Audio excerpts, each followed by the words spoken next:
Lieutenant Colonel Hellos, Command Sergeant Major Wynn, distinguished guests, family, and friends. Thank you for carving out time of your busy lives to attend our ceremony. Sir, thank you for the kind words. I'm going to talk for about 6 minutes, guys. Now, I want to cut straight to the brass tacks. I want to thank you and tell you about the professional fighting force that stands in front of you today. I use a saying around the company that's from the movie Braveheart to quell paratrooper nerves and remind them that I'm human too. Often as a commander, when you circulate around the company, your paratroopers will become uptight and nervous, so I remind them, I'm not the Pope, man. This saying is relevant because today isn't about me, nor about Captain Beery, who I think is going to do a bang-up job, but it's about humility, and I finally get a microphone to tell you about their remarkable work over the last 16 months. In 16 months, you've deployed to Afghanistan in support of Operation Freedom Sentinel, conducted an intensive live fire progression, well deployed, eventually conducting 7 total live fires with not a shred of fratricide. You executed 202 patrols across 4 provinces in Afghanistan. You earned too many foreign badges to count with European counterparts like the Danes and the Hofmeister. You redeployed and conducted platoon and company live fires within 71 days of setting foot on U.S. soil in dreadful sea-burned costumes and scorching North Carolina heat.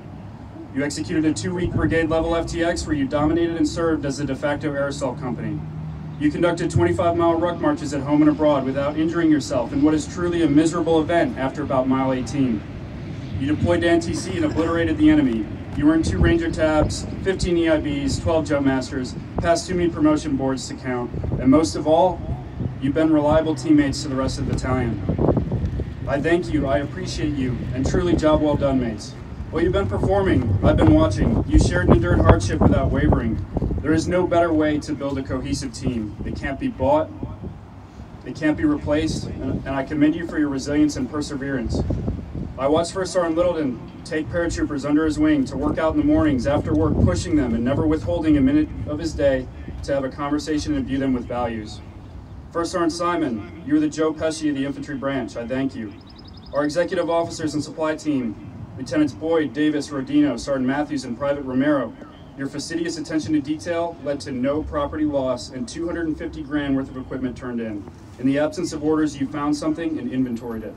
I'll never forget the platoon leaders and platoon sergeants: Cisna, Doe, Jimenez, Beakley, Truss, Rowcliffe, Dater, Cheshire, West, Kerr, Martinez, Cruz, Spangler, Milligan, Stolte, Trexler, Hanlon, and Key. I cannot thank you enough for your hard work to accomplish any mission. I gave you all so many impossible tasks, and you completed all of them with grit and enthusiasm. I watched Specialist Cooper carry his M240 Bravo on the DanCon 15.5-mile ruck march, only to be supplanted by Specialist Alvarado, who carried his saw and a 71-pound rucksack, just because they wanted to be tough.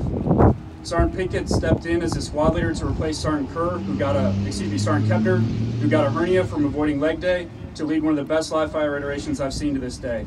Specialist Kuchi and Lieutenant Cisna ran the 25-mile ruck march in 6 hours and 15 minutes in Kandahar. Specialist Gorecki, our officer and paratrooper, limped across the 25-mile ruck finish as Sergeant Figueroa cheered. Sergeant Sneed and Wozlik sacrificing their post-deployment leave to attend Jump Master School. Sergeant Rodriguez diving on a grenade during an FTX to save his fire team. Corporal Collins, the shadow governor of the company, sacrificing hours to improve the arms room. Sergeant Corbin earning his EIB on his 4th attempt. Sergeant Bates and Specialist McNabb conducting 9 platoon live fire iterations to fill manning shortfalls. Sergeant Finch, who I only heard speak once or twice, dominating live fires and JM duties. Sergeant Oldenkamp and McGrath. Specialist Urbina, driving the EIB bus to and from Fort Polk in less than 24 hours amidst hurricane conditions. Sergeant Johnson, erupting with frustration and rage because he wanted to win our Gavenhart competition so badly to get his men a 3-day weekend. Sergeant Armstrong and Specialist Mulhern leading an OPFOR detail with leadership skills commensurate with senior NCOs. Sergeant Lane educating the whole company scientifically on sea-burn tasks to liberate us from our J-list costumes during the brigade FTX. And too many other stories I'll keep with me forever. I'll conclude my speech with 8.2 maxims that we lived in this company. 1, work harder on your eulogy than your resume. 2, if you're getting C's on tests, change your study habits. 3, download the Uber app and use it more than your Candy Smash app. 4, lay out your kit the night before so you start the day with an easy win and one less decision to make. 5, ruthlessly prioritize to avoid becoming mediocre at all tasks and instead excellent at some. 6, care for your soldiers as if they were your children. 7, defer all success to the team, take credit for failure only. 8, prove your worth to the organization every day. And 9, remember the 3 B's, be brief, be bright, be gone. Blackheart, strike hold all the way, airborne, Blackheart 6 out.